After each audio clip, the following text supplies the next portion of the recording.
रामकृष्ण हरी. कसे आहात सगळे? तर चला आज आपण खोबऱ्याची वडी बनवूया गूळ घालून. तर मी 1 वाटी गूळ घेतला आहे, 2 वाटी खोबरं घेतले ओलं आणि त्याला थोडंसं गरम करून घेतलं आहे. बघा त्याच्यातलं जे मॉइश्चर आहे ना ते कमी केलं आहे. हे बघा मी ह्याच कढईत घेतलं आहे आणि मखाने भाजून आणि त्याचं मिक्सरला फिरून घेतलं आहे मखाने. आणि आता मी चला बनवूयात आपण.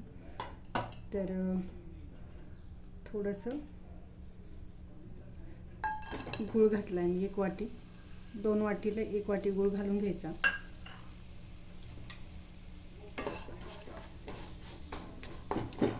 आणि आता कमी गॅसवरती आपण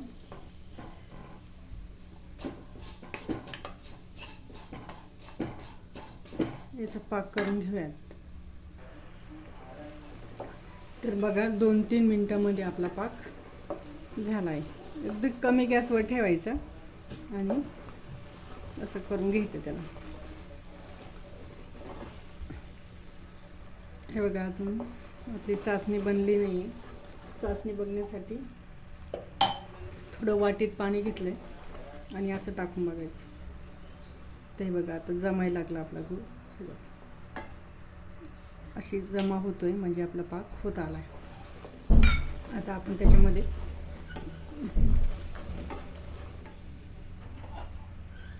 हे खोबरं घालून घेणार आहोत. हे बघा मी एकदम कमी गॅसवरती थोडंसं भाजून घेतलं आहे त्याला, ओल्या खोबऱ्याला.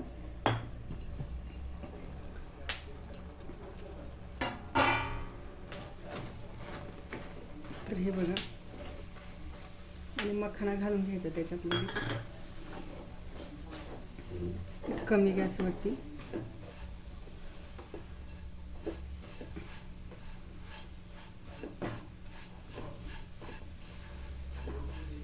अगदी ताबडतोब बनते अशी, जास्त वेळ लागत नाही.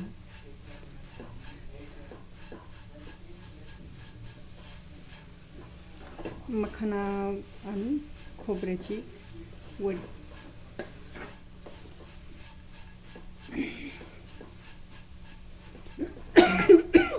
थोडंसं झाकण ठेवायचं 1 मिनटं. तर बघा आपण आता 1 मिनटं ठेवलं आहे. हे बघा सगळीकडे पाक झालं आपलं. थोडंसं तूप घालून घेऊ आणि थोडंसं ताटाला लावून घेऊ. शक्यतो तूप घालायची जास्त गरज पडत नाही, कारण ऑलरेडी नारळाला ऑइल असतं आपल्या. तर हे बघा आता याची गोळी बनणार अशी. खूप गरम आहे, जमा होते म्हणजे आपली वडी तयार झाली. खूप गरम असते हे.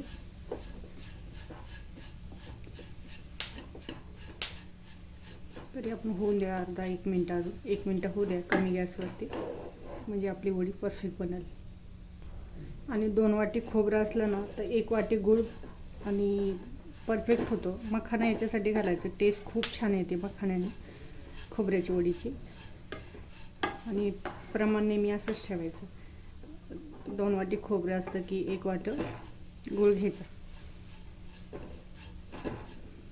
आणि ही अशी खोबऱ्याची वडी महिनाभर व्यवस्थित राहते. त्याच्यामुळं त्याचं मॉइश्चर काढून घ्यायचं आधी. एकदम चांगलं हे बनेपर्यंत, गोळी बनेपर्यंत आपलं त्याची पाक असं बघा किती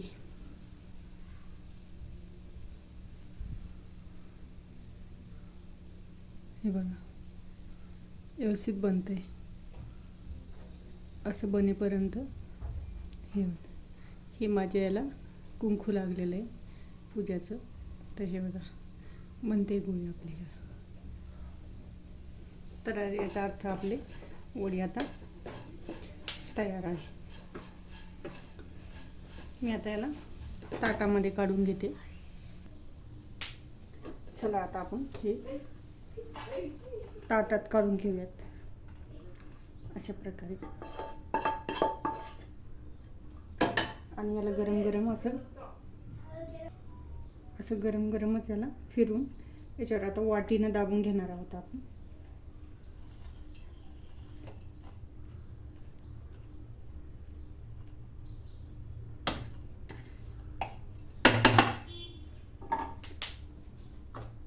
तर ही अशी वाटी घ्यायची, असं दाबून घ्यायचं.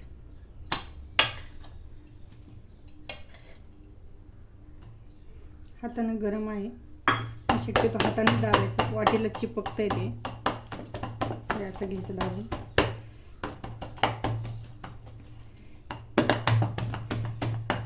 हाताने व्यवस्थित केलं जातं. हे असं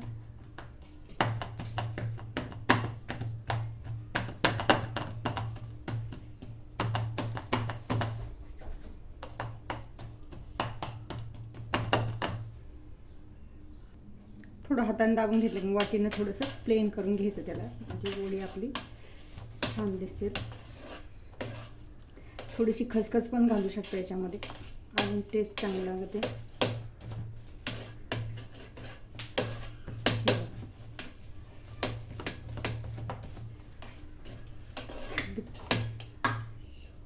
किती छान झालंय बघा.